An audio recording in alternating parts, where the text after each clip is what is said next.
이 고라와 다단과 아비람과 온 그리고 250명이나 되는 그 모든 지도자들이 그 자신들의 본분을 알지 못하고 그렇게 교만하게 하나님을 배역했던 그 큰 사건이 있었고, 또 다음 날이 되었을 때 백성들도 전혀 깨닫지 못하고 오히려 이 모세와 아론을 치면서 그렇게 하나님 앞에 배역하게 행동했을 때 오히려 모세는 그들을 위하여 엎드리며 주님의 긍휼과 자비를 구하고, 또 하나님께서 그 일들로 오히려 이 모세의 기도에 응답을 하셔서 다시 한번 질서를 세워주시며 그들에게 죄 짓지 않는 삶을 살 수 있도록 그렇게 차근차근 다시 한번 설명해 주시는 내용들, 이 내용을 우리가 오늘 함께 살피게 될 것입니다.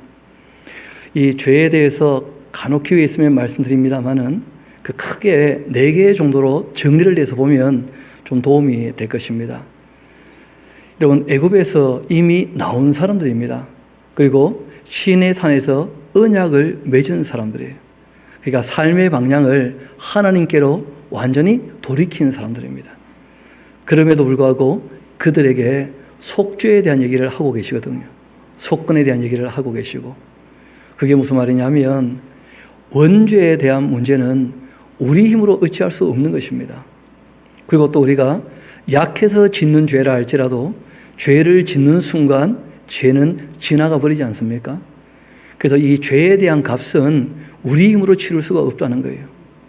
그럼에도 불구하고 약해서 짓는 죄에 대하여 우리가 가져야 되는 자세가 있습니다. 그것이 뭐냐면 돌이키고 고쳐야 되는 거예요. 그러니까 회개도 크게 2가지 종류가 있다고 이해하시면 좀 도움이 되겠죠. 그러니까 원죄 아래 태어난 사람들이 죄를 따라 살다가 하나님께로 삶의 방향을 돌이키는 진짜 회개가 있죠. 삶의 방향을 완전히 돌이키는 그 회개. 그리고 그렇게 삶의 방향을 돌이키고 난 다음에는 사람이 살아가는 그 삶의 그 방법이나 내용들이 아직 너무 하나님의 뜻에 미흡하다는 거예요. 그러나 방향을 바꿨으니까 삶을 계속 고쳐가는 뭐가 필요하다는 겁니까? 회개가 필요하다는 거예요. 그래서 약해서 짓는 죄에 대해서는 끊임없이 돌이키고 씻고 고치고 그런 과정이 꼭 필요한 것입니다. 그리고 또 몰라서 지은 죄들은 허물이라 그렇게 표현할 수가 있죠. 몰랐는데 뭐 어떻게 하겠습니까? 그러나 부지런히 배워야 됩니다. 그러니까 알아서 하나님께서 원치 않으시다는 것이 확실하다면 그때부터는 그 모든 것을 버려야 되겠죠. 반면 용서되지 못하는 죄가 있다는 거예요. 하나님을 인정하지 않고 결국 회개하지 않는다면 그 죄는 결코 용서되지 못하고 용납될 수 없다는 것입니다. 그래서 이 큰 사건이 있고 난 연후에 우리 11절 한번 봅시다. 17장 12절 17장 12절 모세가 하나님 말씀대로 다 하게 되고 난 다음이었습니다. 이스라엘 자손이 모세에게 찾아와 물어봅니다. 보소서, 우리는 죽게 되었나이다. 망하게 되었나이다. 다 망하게 되었나이다. 가까이 나가는 자, 곧 여호와의 성막에 가까이 나가는 자마다 다 죽고 맙니다. 이렇게 우리가 다 망하여야 하리까 하고 이렇게 여쭤보는 거예요. 좀 하나님 성막에 가까이 나가면 다 죽는다고 하시지 않습니까? 그 적어놓으세요. 함부로 가까이 오지 마라. 그 적어놓으세요. 그게 무슨 말이냐면 이 사람들이 우리도 하나님 섬기고 싶은데 그러면 어떻게 섬겨야 한다는 말입니까? 말인즉슨 그랬거든요. 모세에게 오히려 분수에 넘치게 행동한다면서 우리도 모세와 아론처럼 정말 가까이서 하나님을 섬기고 싶다. 자기 분수도 모르고 그렇게 했던 일들이 있지 않습니까? 실상은 하나님께서 제사를 말씀하신 이유가 하나님을 멀리 하라는 겁니까? 가까이 하라는 것입니까? 가까이 하라는 거예요. 근데 하나님을 가까이 할 때 자기 욕심으로 가까이 하는 사람은 하나님을 섬기는 것이 아니죠. 또 교만한 자세를 여전히 갖고 있으면서 하나님을 가까이 한다. 그거는 하나님과 함께 할 수 없는 일이라는 거예요. 그 사람들이 자기를 돌아보지 않으면서 하나님을 가까이 하겠다. 그런 일들이 종종 있다는 거예요. 여러분 마태복음 5장을 보면 예수님께서 하나님께 나오는 사람들이 자신을 좀 돌아보라는 거예요. 여전히 형제를 미워하는 사람들, 형제를 나가라고 하면서 나보다 멍청하다고 생각하는 교만한 사람들, 하나님께 나올 수 있겠냐는 거예요. 하나님을 알고 믿는다고 하면서, 하나님을 알고 믿는다고 하는데 자기 형제를 미워하고 자기 형제를 없이 여기는 마음이 있다고 한다면 예수님 말씀은 하나님 백성 아니라는 거예요. 지옥 가겠지. 그렇게 말씀하신 거예요.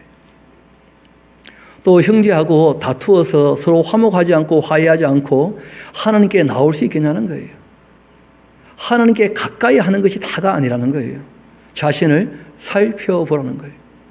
하나님은 거룩하신 분이시고 하나님은 깨끗하신 분이시기 때문에 정말 참되게 선하게 의롭게 자신을 다듬어가며 하나님께 나오고 있는지 자신을 살펴보라는 거예요. 그런 과정 전혀 없이 하나님께 나오는 것은 위험한 일이겠죠. 우리 한번 이사야서 우리 1장 같이 한번 가봅시다. 그리고 난 다음 다시 본문으로 돌아오면 좋겠습니다. 이사야서 1장 같이 한번 가봅시다.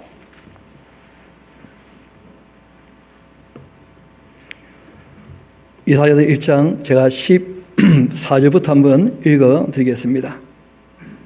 조금 위에부터 볼까요? 10절부터 제가 한번 읽어드리겠습니다. 이사야서 1장 10절부터 너희 소돔의 관원들아 여호와의 말씀을 들을지어다. 너희 고모라의 백성아 우리 하나님의 법에 귀를 기울일지어다. 여호와께서 말씀하시는데 너희의 무수한 재물이 내게 무엇이 유익하뇨? 나는 순양의 번제와 살진 짐승의 기름에 배불렀고 나는 수송아지나 어린 양이나 순념소의 피를 기뻐하지 않는다. 너희가 내 앞에 보이러 오니 이것을 누가 너희에게 요구했냐? 내 마당만 밟을 뿐이라. 헛된 재물을 다시 가져오지 말라. 분향은 내가 가증 여기는 바요.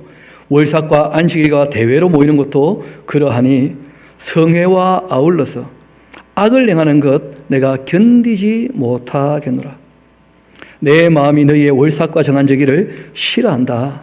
그것이 나에게는 무거운 짐이 되고 내가 지기에 곤비하였다.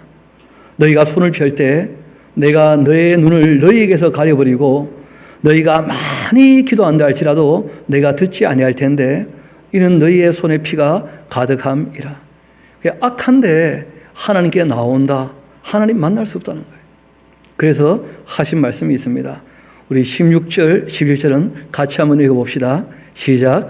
너희는 스스로 씻으며 스스로 깨끗하게 하여 내 목전에서 너희의 악한 행실을 버리며 행악을 그치고 선행을 배우며 정의를 구하며 학대받는 자를 도와주며 고아를 위하여 신원하며 가부를 위하여 변호하라 하셨느니라.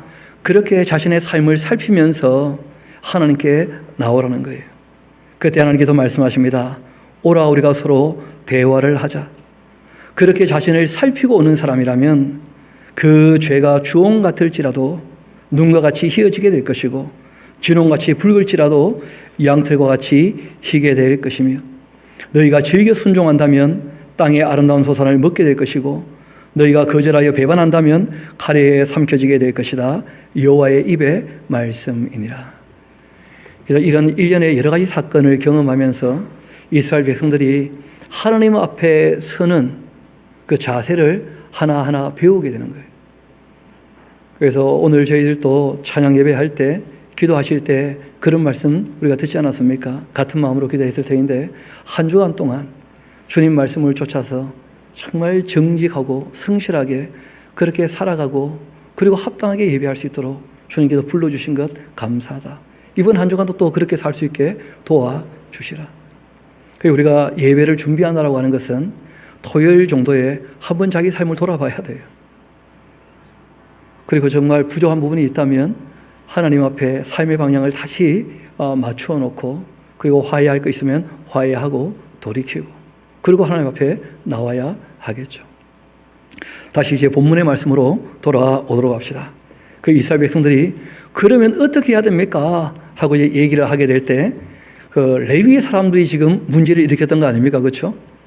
그리고 이제 거기에 이제 250명의 지도자가 함께 했던 것이니까 아론 자손이 해야 될 일과 레위 사람들이 해야 될 일들을 명확히 구분해서 말씀을 하셔요. 그리고 아시는 것처럼 한 14만이죠. 14,700명쯤 죽었으니까, 그러니까 뭐 한두 달이 건너면 다 자기 가족이나 친척이나 아는 사람 중에 죽은 사람이 생겼던 그런 사건이었거든요. 그래서 특별히 이제 시신을 수습하고 난 다음에 또 다시 어떻게 해야 될지, 이게 뭐 전체 공동체에서 관련 없는 사람이 없을 정도였으니까 그 내용을 다시 한번 상세히 다루는 그런 정도의 본문이 기록되어 있습니다. 우리 18장 1절 다시 한번 이어봅시다.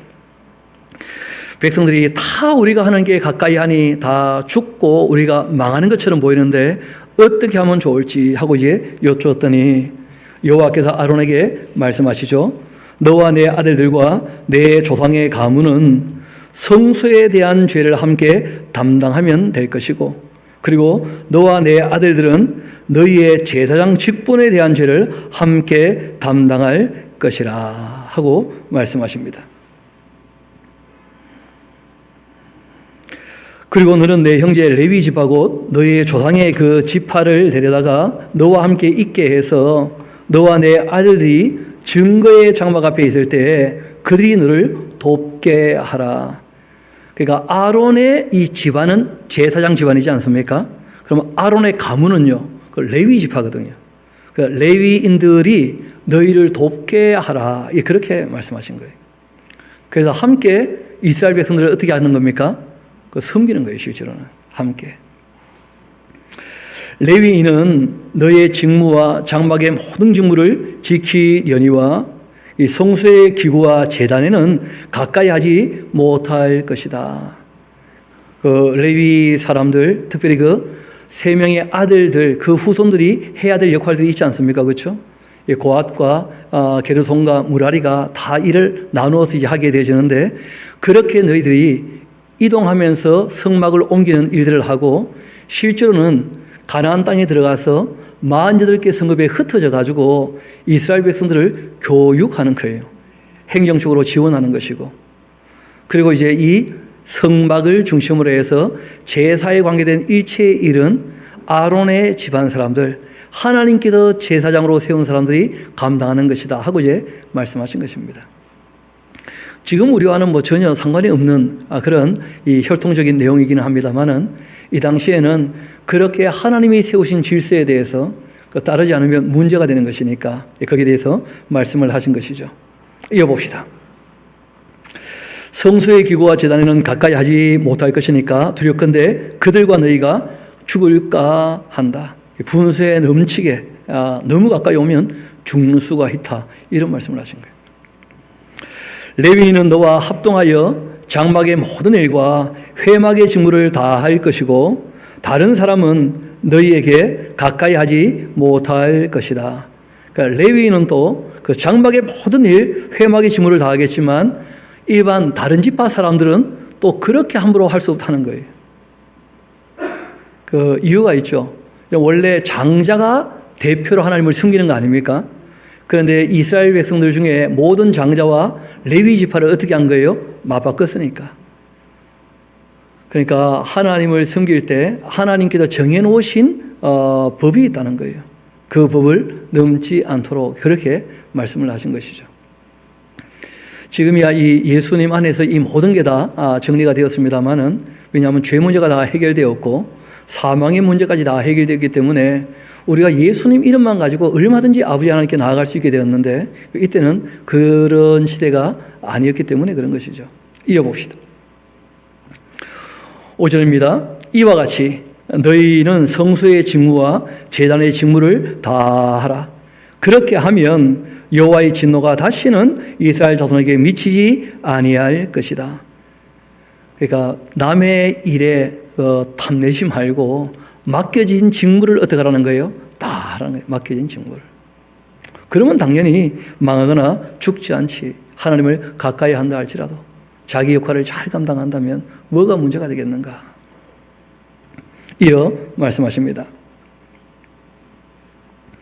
보라, 내가 이스라엘 자손 중에서 너희의 형제 레위인을 택하여 나에게 돌렸었고, 그리고 내 것이니까 너희에게 다시 선물로 준다는 거예요.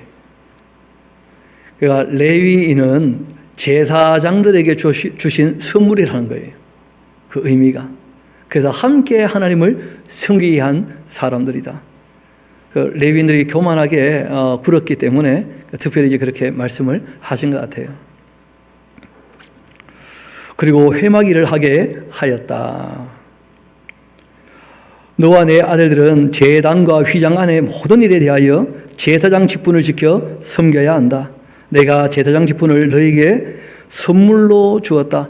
아론의 집안 사람들에게는 제사장이라고 하는 직분을 뭐로 주신 거예요? 그러니까 아론의 이 혈통은 좀 뭐 특별합니까? 뭐 대단하게 잘한 게 있습니까? 그러니까 하나님이 일방적으로 하신 거예요. 그리고 하나님이 일방적으로 하실 때 사람들이 수용할 줄 알아야 됩니다. 여러분, 특별히 우리 통합 측에는 그 예정에 대한 교리가 있어요. 하나님께서 택한 백성들이 하나님의 음성을 알아듣는다는 거예요. 그래서 돌이킨 사람들도 가만 보면 정말 돌이켰는지, 잠깐 헷가닥해서 돌이켰다가 다시 돌아가는지 그것도 듣고 봐야 돼요. 끝까지 가는 사람이 진짜라는 거예요. 끝까지 가는 사람이. 여러분, 하나님께서 하나님의 것이기 때문에 우리에게 선물로 주신 게 있습니다. 진짜 선물이 있어요. 이 레위 사람들은 제사장 집안의 선물로 주셨고, 또 아론 집안 사람들에게는 제사장이라고 하는 직분을 선물로 주시지 않습니까? 근데 신약에 와보면 진짜 선물이 있다는 거예요. 우리 한번 요한복음 4장 같이 가봅시다. 요한복음 4장입니다.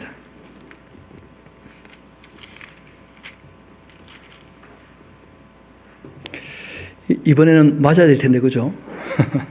요한복음 4장 그 10절 같이 한번 가봅시다.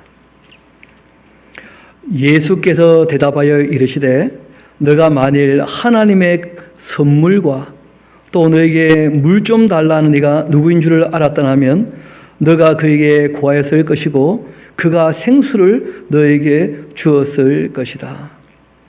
하나님의 선물이 바로 그 아들이었고 그 아들이 주신 말씀이라는 거예요. 이거보다 더 귀한 선물은 없는 것이죠. 그 말씀의 내용에 우리의 구원에 대한 은혜까지 다 포함되어 있다는 거예요. 그리고 또 우리가 잘 아는 것처럼 회개하고 죄사함 받은 사람들에게 사도행전 2장을 보면 누구를 선물로 주십니까? 성령님을 선물로 주셔요. 8장에 보면 사마리아 사람들에게도 똑같이 말씀하십니다. 회개하고 그리고 죄사함 받게 되었다면 이 이스라엘 백성뿐 아니라 사마리아 사람들도 똑같이 성령님을 선물로 받는다는 거예요. 그럼 11장 가게 되어지면 베드로가 얘기하죠. 이방인이었던 고넬료 가정에도 우리에게 똑같이 주셨던 그 선물 성령님을 주셨다는 거예요. 그러니까 하나님께서 일방적으로 사랑하셔서 주신 선물이 있다는 거예요. 그 이스라엘 백성들에게도 주신 선물이 있는데 실제로 레위 사람들이 제사장의 일을 돕는 선물인 것처럼 보이지만 실제로 전체적으로 보면 그들이 결국 누구를 섬깁니까?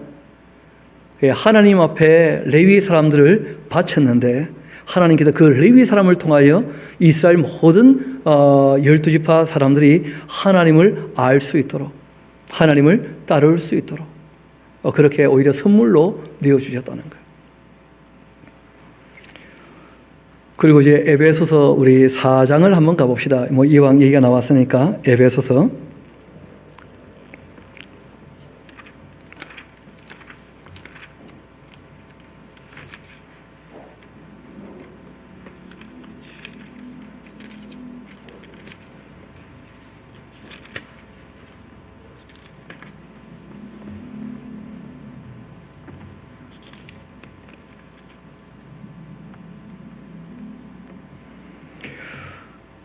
5절부터 제가 한번 읽어드리겠습니다. 에베소 4장 5절. 주도 한 분이시고 믿음도 하나고 세례도 하나고 하나님도 한 분이시니 곧 만유의 아버지시라.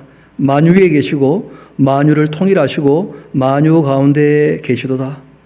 우리 각 사람에게 그리스도의 그 선물의 분량대로 은혜를 주셨다. 거기다가 하나 적어 놓으십시오. 각 사람에게 가장 적당한 분량대로 주셨다는 거예요. 그러니까 우리가 주신 것 자체에 감사할 줄 알아야 돼요. 각 사람의 분량대로. 그리고 에베소도 왔으니까 우리 2장으로 한번 나가보도록 합시다.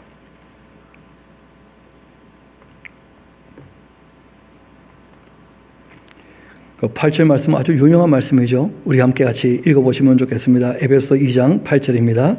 시작. 너희는 그 은혜에 의하여 믿음으로 말미암아 구원을 받았으니 이것은 너희에게서 난 것이 아니요 하나님의 선물이라. 구원도 뭐라는 거예요? 선물이에요. 그래서 내가 믿었으니까 구원받았다 그런 얘기하면 안 됩니다. 또 내가 뭘 했으니까 구원받았다 그렇게 해서는 안 돼요. 하나님께서 은혜로 구원하시는 줄 믿습니다. 정말 그 은혜를 깨달은 사람이라면 확실히 믿게 될 것이고 그 은혜를 감격적으로 받아들인 사람은 그 말씀을 따라 살게 될 것입니다.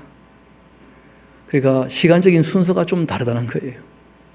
하나님께서 먼저 사랑하셨고 선물을 주셨기 때문에 우리가 주님의 뜻을 따라 살려고 애를 쓰는 것이지 우리가 먼저 하나님께 드려서 가품을 받은 게 아니라는 거예요. 신앙이라고 하는 것 자체가. 다시 이제 민수기 18장 말씀으로 돌아오도록 합시다. 하나님께서 그렇게 제사장 집안과 레위 사람들 역할에 대해서 명확히 말씀을 하시고 또 일반 백성들에게도 분수에 넘치지 않도록 그렇게 경계를 하시는 내용들을 다 함께 읽어보았습니다. 그리고 이제 8절 같이 가봅시다. 18장 8절입니다. 여호와께서 또 아론에게 이르시되 보라 내가 나의 거제물 곧 이스라엘 자손이 거룩하게 한 모든 업무를 너가 주관하게 하고 너가 기름 부음을 받았으므로 말미암아 그것을 너와 내 아들들에게 영구한 몫의 음식으로 주노라. 그 제사장의 몫이죠, 그렇죠? 지성물 중에 불사르지 아니한 것 다 내 것이 될 거다. 화제로 드린 것은 태웠으니까요. 그러니까 거제로 드린 것은 너의 몫이다 하고 이제 말씀하십니다. 제사장에게 그들이 내게 드리는 모든 헌물의 모든 소제 또 속죄제 속건 제물은 다 지극히 거룩한즉 너와 내 아들들에게 돌리겠다. 실제로 하나님이 양식을 드시겠습니까? 고기를 드시겠습니까? 그러니까 이 백성들이 제물을 들고 와서 제사하게 되어지면 태울 것은 태우고 난 다음에 그 고기와 그리고 그 곡식은 그 제사장에게 내가 몫으로 돌려주마 이렇게 하신 거예요. 지극히 거룩하게 여김으로 먹어라. 이는 너에게 성물인즉 남자들이 다 먹어야 한다. 내게 돌릴 것은 이것이니 곧 이스라엘 자손이 드리는 거제물과 모든 요제물이라. 이 거제물은 들어서 드리는 제물이고 요제물은 흔들어 드리는 제물이죠. 그렇죠? 이런 것들은 태우는 것이 아니니까 그렇게 하십니다. 내가 그것을 너와 내 자녀에게 영구한 몫의 음식으로 주었은즉 너희 집에 정결한 자마다 먹을 것이라. 하나님의 성물을 먹을 때에도 사람이 자기를 살펴야 된다는 거예요. 정결한 자.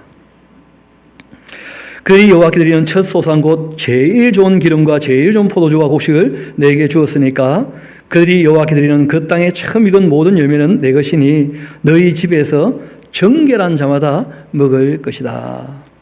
이스라엘 중에서 특별히 드린 모든 것은 너희 것이 될 것이다 하고 이제 제사장 집안인 아론 집안에 말씀하십니다.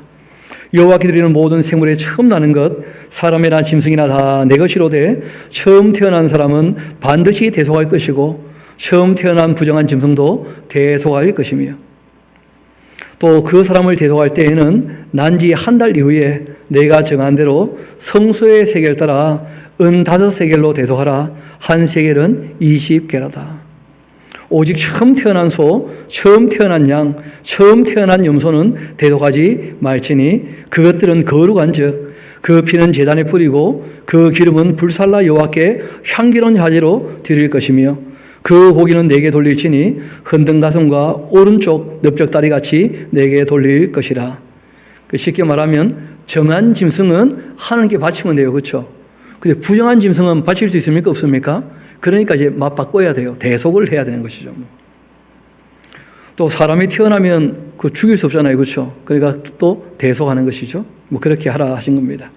이어봅시다. 19절입니다. 이스라엘 자손이 여호와께 거지로 드리는 모든 성물은 내가 영과 목의 음식으로 너와 내 자손에게 주노니 이는 여호와 앞에 너와 내 후손에게 영원한 소금 언약이다 하면서 변치 않은 언약으로 제사장들에게 돌아갈 몫을 특별히 말씀을 하신 거예요. 제사에 관계된 일체의 일은 이 제사장이 감당할 것이니까 그들이 수고한 것에 관하여 내가 내 몫을 그들에게 준다. 뭐 이런 식으로 말씀하신 것이죠. 지금은 우리가 더 이상 이런 동물 제사를 하지 않기 때문에 지금 우리와는 직접적 관계가 전혀 없는 내용들입니다. 그래서 우리가 이 내용들을 쭉 보면 하나님께서 처음껏 소중하게 구별된 것 기뻐하신다. 뭐 그런 정도로 우리가 다 알 수가 있죠. 이어봅시다. 이스라엘 자손이 19절 여호와께 거지로 드리는 모든 성물 내가 영과 목의 음식으로 너와 내 자손에게 주노니 이는 여호와 앞에 너와 내 후손에게 영원한 소금 언약이다. 여호와께서 또 아론에게 이르시되 너는 이스라엘 자손의 땅에 기업도 없겠고 그들 중에 아무 분깃도 없을 것이니 내가 이스라엘 자손 중에 너희의 분깃이고 너희의 기업이다. 하나님께서 특별히 이렇게 좀 챙겨주시는 이유가 있다는 거예요. 왜냐하면 가나안 땅 들어갔을 때 다른 모든 지파에게는 어떻게 하십니까? 땅을 다 나누어 주시잖아요. 그런데 레위 지파는 없는 것이고 제사장 지파는 더 없는 것이고 뭐 그런 거예요. 그러니까 너희들 뭐 먹고 살 거냐 그래. 내가 너희들 먹을 것을 이 백성들에게 11조 받아가지고 내가 줄 테니까 그거 먹고 살아라. 뭐 그렇게 하신 것이죠.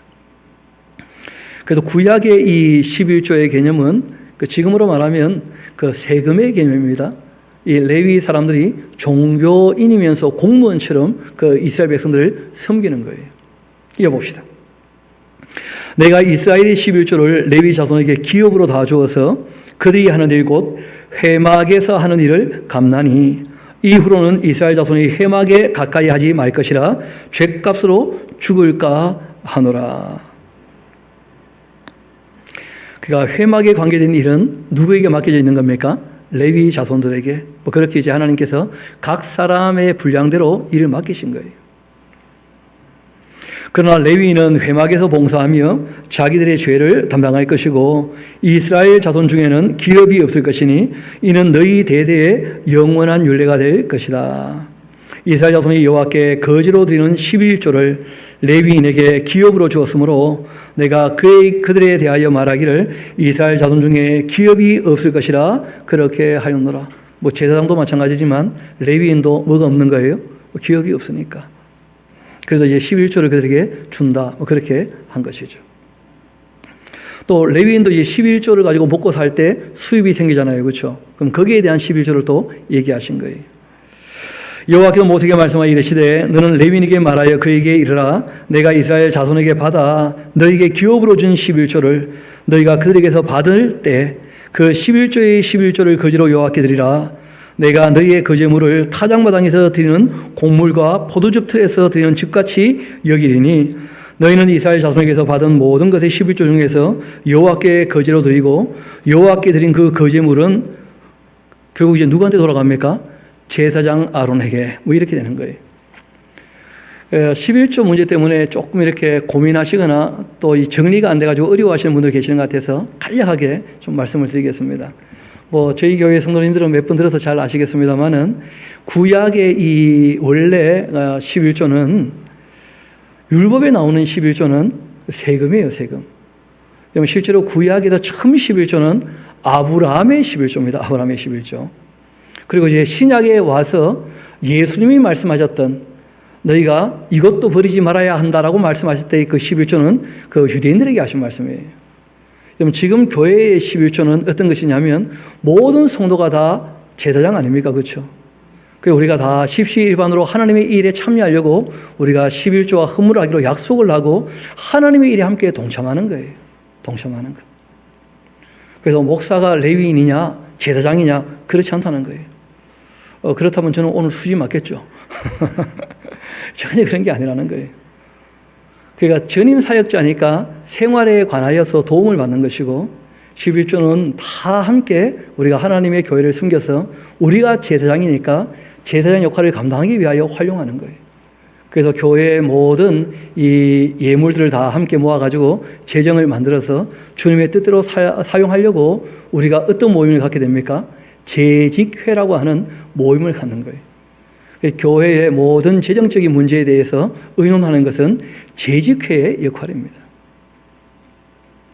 그래서 우리가 이 재정적인 쓰임새에 대해서 우리가 조금 내용들을 알아두면 별로 어렵지가 않죠. 제가 굳이 이런 말씀을 드리는 이유가 어떤 목사님이 본인을 제사장이나 레위인으로 동일시했던 모양이에요. 그러니까 11조는 일단 다 내 거다 이런 식으로 한 거예요. 그 교회 없어졌어요. 누가 그 말을 듣고 따르겠습니까? 그런데 그 말씀을 조금 잘못 알면 본인은 그게 옳다고 믿고 외쳤던 것이거든요.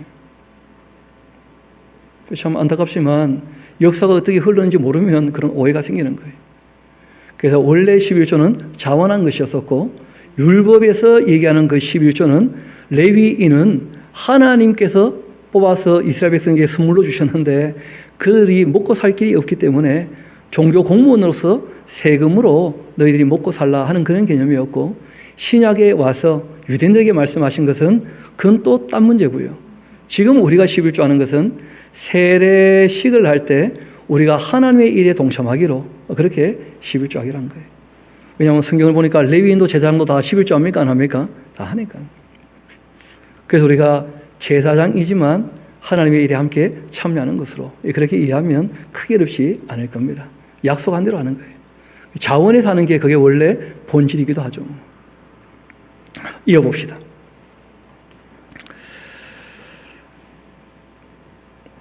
(29절입니다) 너희가 받은 모든 헌물 중에서 너희는 그 아름다운 것 곧 거룩하게 한 부분을 가져다가 여호와께 거제로 드려라.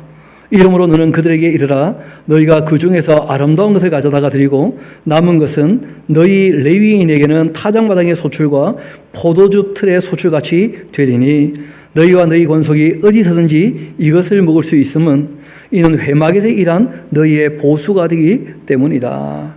너희가 그중 아름다운 것을 받들어 드렸으니까 이로 말미암아 죄를 담당하지 아니할 것이라. 너희는 이스라엘 자손의 성물을 더럽히지 마라. 그리하여야 죽지 않을 것이다. 하나님 앞에 나가면 다 죽는다고 하니까 죽지 않는 그 하나님을 섬길 때 자세나 방법을 몇 가지 말씀을 하신 거예요. 적어도 이런 정도는 너희들이 지켜야 안 죽을 거사. 너무 함부로 나를 대하지 마라. 하나님께서 그렇게 말씀하신 거예요. 이어봅시다. 여호와께서 모세와 아론에게 말씀하여 이르시되 여호와께서 명령하시는 그 법의 율례를 이제 이르노니 이스라엘 자손에게 일러서 온전하여 흠없고 아직 멍에 매지 아니한 붉은 암송아지를 내게로 끌어오게 하라. 그렇게 하고 너는 그것을 제사장 엘리아살에게 줄 것이고 그는 그것을 진영 밖으로 끌어내어서 자기 목전에서 잡게 할 것이며 제사장 엘리아살은 제 손가락에 그 피를 찍고 그 피를 회막 앞에 향하여 7번 뿌리고 그 암소를 자기 목전에 불사르게 하되 그 가죽과 고기와 피와 똥을 불사르게 하고 그리고 동시에 제사장은 백양목과 우들초와 홍색 실을 가져다가 암송아지를 불사른 불 가운데 함께 던져 태우고 그렇게 제사장은 자기의 옷 빨고 물로 몸을 씻은 후에 진영으로 들어가라. 그러니까 제사장을 위한 이 속죄 제물은 또 달랐던 거예요. 우리가 이미 그 제사를 다 다루었었는데 그 족장을 위한 속죄 제물이 있었고 모든 백성을 위한 속죄 제물이 있었지 않습니까? 뭐 제사를 일단 집례하는 것은 누가 합니까? 제사장이 하지만 그러나 제사장을 위한 속죄 제물은 붉은 암송아지라는 거예요. 그 이스라엘 백성들은 이걸 또 굉장히 지금 소중히 여겨요. 왜냐하면 본인들이 성전이 없으니까 제사를 못 하잖아요. 성전이 없어서 제사를 못 하기 때문에 일단 하나님께 제사할 제물은 준비해 두자 해가지고 유전학이 발달하면서 정말 흠이 없고 털 한 가닥도 딴 색깔이 없는 붉은 암송아지를 그 만들어내려고 애를 쓰는 거예요. 그래서 2018년도에 태어났답니다. 그러자 또 교회에서 기독교인들이 드디어 이제 삼성전도 세워질 것이고 말세가 또 다가왔다. 뭐 이런 식으로 또 방송들을 하고 유튜브 만들고 뭐 이 얘기가 돌고 하는 것들 제가 봤었거든요. 전혀 그런 거 아닙니다. 여하튼 뭐 사회 세 번째 성전은 세워지겠죠. 세 번째 성전은 세워지겠고 또 그 사람들이 준비했던 붉은 암송아지 가지고 뭐 제사할지는 모르겠는데 중요한 것은 말세의 징조는 전 인류의 4분의 1이 죽는 전쟁부터 시작하는 것이니까 별이 떨어지고 난 다음에 일이니까 괜히 딴 거 가지고 경거망동할 필요 전혀 없습니다. 여하튼 이 붉은 암송아지 얘기가 나오는데 뭐 암송아지라 되어 있습니다만은 이 사람들은 목축하는 사람들이기 때문에 소도 단계가 여러 단계가 있더라고요. 송아지가 있고 암소가 있고 중간에 젊은 소가 또 있어요. 그 원래 이거는 이제 젊은 암소의 개념이에요. 그 새끼도 아니고 어미도 아니고 가장 튼튼한 젊은 암소 뭐 그런 개념입니다. 붉은 거예요. 또 붉은 암소 하니까 어떤 분은 또 이거 가지고 야 붉은 것은 피다. 예수님의 보혈이다. 또 그렇게 얘기하는데 우리 예수님의 피는 암소 가죽 색깔 아닙니다. 그런 식으로 갖다 붙이면 또 안 돼요.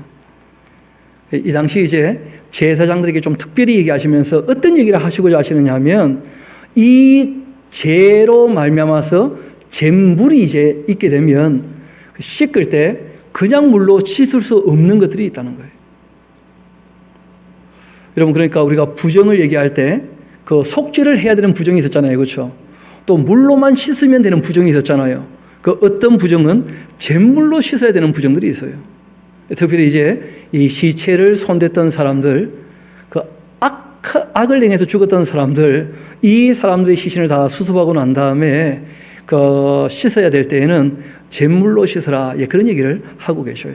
예, 그렇게 이제 이야기가 이어질 텐데 우리 한번 봅시다. 7절입니다. 제사장은 자기의 옷 빨고 물로 몸을 씻은 후 진영에 들어갈 것이라. 그는 저녁까지 부정하리라. 송아지를 불살한 자도 자기 옷을 물에 빨고 물로 그 몸을 씻을 것이라. 그도 저녁까지 부정하리라. 이에 정결한 자가 암송아지의 죄를 거두어 진영 밖 정한 곳에 둘지니 이것은 이스라엘 자손 회중을 위하여 간직해 두라는 거예요. 이 잿물을 만들 때 써야 되는 죄니까. 부정을 씻는 물을 위하여 간직할지니 그것은 속죄 죄니라. 암송아지 죄를 거둔 자도 자기 옷을 빨 것이고 저녁까지 부정하리라. 이는 이스라엘 자손과 그 중에 거류하는 외인에게 영원한 율례가 될 것이다. 그리고 그 율례의 내용이 좀 상세하게 나오는 것이 뒷얘기죠. 사람의 시체를 만진 자는 1회 동안 이제 부정하게 될 텐데 그는 셋째 날과 일곱째 날에 잿물로, 참 저희 시대만 해도 잿물이 뭔지 잘 몰라요. 왜냐하면 저희는 어릴 때부터 비누를 썼거든요. 근데 우리 앞세대는 잿물을 잘 아시더라고. 그 짚을 태워서 만든 재를 가지고도 잿물을 만드시더라고요, 보니까. 여하튼 그 깨끗하게 씻을 때 그 잿물을 많이 쓰셨어요. 특별히 이제 옷을 희게 할 때 그때 잿물에다가 그 소변 같은 거 있잖아요, 그렇죠? 그 같이 넣고 이제 그 옷을 넣고 삶으면 굉장히 깨끗하게 된다고 하시더라고요. 저는 본 적은 없는데 그렇다고 하시니 그런 줄 저는 뭐 알고 있습니다. 그렇게. 그 잿물을 썼다고 하시는데 우리가 요즘에 아는 잿물은 양잿물이죠, 그렇죠? 마시면 죽는다 뭐 그런 양잿물이 있는데 그 실제로는 이런 이 동물들을 태운 그 재를 가지고 그 물에 이렇게 담가놨다가 그것을 가지고 이제 세척제로 그렇게 쓴 것이죠. 그게 잿물이에요, 잿물. 지금은 뭐 너무 좋은 퐁퐁도 있고 비누도 있고 트리오도 있고. 요즘에 트리오 없습니까? 퐁퐁 많이 바뀌었습니까? 요즘에는 뭐 씻는 게 워낙 많아졌으니까. 이때는 시체를 손댔을 때에는 3일째와 7일째에 반드시 잿물로 자신을 정결케 하라는 거예요. 그렇게 하면 정하려니와 셋째 날, 일곱째 날 자신을 정결하게 하지 아니하면 그냥 부정한 채로 있다. 그렇게 말씀하십니다. 누구든지 죽은 사람의 시체를 만지고서 자신을 정결하게 하지 아니하는 자 여호와의 성막을 더럽히는 것이다. 여러분 실제로 이 14,700명 죽을 때 무엇 때문에 죽었습니까? 연병으로. 맞습니까? 지금은 우리가 이 연병이라고 할 때 제일 먼저 떠오르는 것이 세균이 떠오르지 않습니까? 그렇죠? 아니면 바이러스나 이런 것들. 그래서 이것은 씻기만 해도 거의 예방이 다 된다는 거예요. 그 당시에는 뭐 그런 개념을 잘 모르니까 일단 깨끗하게 씻어야 돼. 무엇을 가지고? 그냥 물로도 말고 잿물로 씻어라, 잿물로. 실제로 이 균이 묻었을 때 물로 씻는 것은 한 70%는 날아가는데 30%는 남는다 그래요. 근데 비누를 가지고 꼼꼼히 씻으면 98% 제거된다 그러죠. 그렇죠? 그 잿물이라고 할 때 지금 우리가 비누라고 생각하면 좀 이해가 쉬울 거니까요. 그러니까 이런 이 연병으로 죽었던 사람들 시체를 만진다. 그럴 때는 반드시 잿물로 씻어야 돼요. 그것도 3일째 대대적으로, 7일째 아주 대대적으로 그렇게 씻어야 된다는 거예요. 그러지 않으면 이 균 때문에 또 그 공동체 전체가 어떻게 될 수 있습니까? 문제가 생길 수 있는 거 아니겠습니까? 그래서 부탁을 하셨습니다. 그러지 않으면 그 부정하게 된다는 거예요. 성막도 더럽히는 것이 되고 마니까. 그래서 드리는 말씀인데, 그 본인이 그 자신이 없다. 내 몸에 바이러스가 붙었는지 붙지 않았는지 미심쩍게 되었다. 그럴 때는 오지 않는 게 좋습니다. 부정하게 되었으니까. 부정한 대로 와가지고 예배당을 또 부정하게 만들면 안 됩니다. 그런 내용이에요. 여기 오신 분들은 다 자신 있어 오셨죠, 그렇죠? 우리 한번 봅시다. 이어서 부정하게 하지 마라 하고 부탁하십니다. 그가 이스라엘에서 끊어질 것은 정결하게 하는 물을 그에게 뿌리지 아니함으로 깨끗하게 되지 못하고 부정함이 그대로 있음이라. 이 장막에서 사람이 죽을 때의 법도 똑같다. 누구든지 그 장막에 들어가는 자, 그 장막에 있는 자가 이래 동안 부정하게 될 것이다. 그러니까 집에서 죽었다는 거예요. 집에서. 그러면 이제 들어가서 그 시신을 다 수습하게 될 텐데 그 장막에 들어갔다 나온 사람이라면 7일 동안 자가 격리를 해야 돼요. 깨끗하게 씻고. 이래 동안 부정할 것인데 뚜껑을 열어놓고 덮지 아니한 그릇은 모두 부정하게 된다. 누구든지 들에서 칼에 죽은 자나 시체나 사람의 뼈나 무덤을 만졌다면 똑같이 이래 동안 부정하게 될 것이다. 꼭 연병으로 죽지 않았다 할지라도 사람이 죽고 난 다음에 또 어떻게 됩니까? 부패하면서 얼마든지 또 균이 옮아올 수 있거든요. 그 부정한 자를 위하여 죄를 깨끗하게 하려고 불사른 재를 가져다가 흐르는 물과 함께 그릇에 담고 정결한 자가 우슬초를 가져다가 그 물을 찍어 장막과 그 모든 기구와 거기 있는 사람들에게 뿌리고 또 뼈나 죽임을 당한 자나 시체나 무덤을 만진 자에게 뿌리되 그 정결한 자가 셋째 날, 일곱째 날 그 부정한 자에게 뿌려 일곱째 날에 그를 정결하게 할 것이고 그는 자기 옷을 빨고 물로 몸을 씻어라. 저녁이면 정결하게 될 것이다. 사람이 부정하고서도 자신을 정결하게 하지 아니한다면 여호와의 성소를 더럽히는 것이다. 그렇게 말씀하셨어요.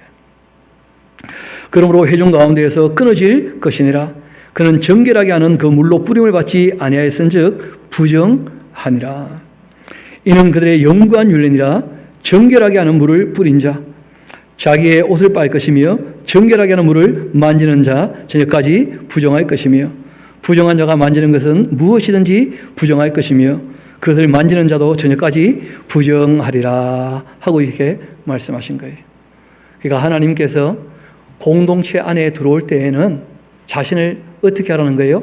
깨끗하게 하고 특별히 시체 같은 것을 손댔을 때에는 잿물을 가지고 특별히 더 깨끗하게 씻어라 그렇게 부탁을 하신 겁니다. 지금은 뭐 우리가 충분히 이해가 될 만한 그런 말씀들이죠. 또 읽어나가는 중에 그 장막이란 표현도 있고 성막이란 표현도 있고 회막이란 표현도 있어서 가끔 이렇게 헷갈려 하시는 분들이 계셔요. 그 장막이라고 할 때에는 말 그대로 텐트 전체 일반을 다 장막이라 그래요. 그러니까 하나님의 성막도 장막의 일종입니다. 그 이스라엘 백성들이 거처하는 거처도 그 당시에는 다 텐트였으니까 뭐가 되는 거예요? 그렇죠. 장막이 되는 거예요. 그러니까 장막 중에서 하나님의 장막을 특별히 일컫는 말이 성막이에요. 하나님의 것으로 구별된 장막인 것이죠. 그러니까 장막은 어디나 다 쓰는 거예요. 성막이나 텐트나 하나님의 것이나 사람의 것이나 다 쓰는 말은 장막이고 그리고 성막은 하나님의 장막만 성막이라고 얘기를 해요. 그리고 이제 이 하나님의 성막 앞에서 사람들이 모이지 않습니까? 그래서 사람들이 모일 때 그때 성막을 사람들이 모이는 막이다 해서 회막이란 말을 써요. 그러니까 성막이란 말이나 회막이란 말이나 크게 다르지는 않죠. 똑같은 그 천막을 얘기해요. 그런데 하나님을 섬기는 것을 기준으로 얘기할 때는 뭐라고 표현합니까? 성막이라 표현하고, 그 성막 앞에 모든 백성이 모이게 될 때에는 그 뭐라고 표현하냐면 회막이라 이렇게 표현하는 거예요. 이런 이 용어가 좀 정리가 안 돼 있으니까 꽤 헷갈려 하시더라고요. 그래서 하나님의 장막하니까 어떤 분이 하나님께 무슨 장막이 있나? 성막이지. 근데 또 거기 있는 거예요, 장막이. 그래서 제가 이 말씀 드린 게 그 이단들이 그 아주 애매한 표현들 그런 거 가지고 그 성도들을 공격하는 수가 종종 있거든요. 근데 성도님들이 그런 걸 정리가 안 돼 있으니까 그런 게 어디 있냐 했다가 성경에 있으니까 내가 다 틀렸나 싶어가지고 헷갈려 하는 일들이 간혹 있더라고요, 보니까. 그래서 그런 말씀 좀 드립니다. 그래서 오늘 우리가 정리한 내용들은 딴 게 아닙니다. 하나님께 나올 때마다 우리의 자신을 살펴볼 수 있게 되기를 소망합니다. 그리고 우리가 하나님 앞에 깨끗하게 스스로 정말 깨끗하기 위하여 힘쓰고 애쓴다면 우리 주님께서 우리의 모든 삶에 대하여 책임져 주시는 은혜를 늘 경험하게 되는 줄 믿습니다. 또한 주님께서 우리에게 주신 선물을 귀하게 여기고 각자의 분량대로 주신 것에 관하여 우리가 맡은 바 본문에 충실하는 저와 여러분 되기를 소망합니다. 우리 함께 기도하도록 하시겠습니다.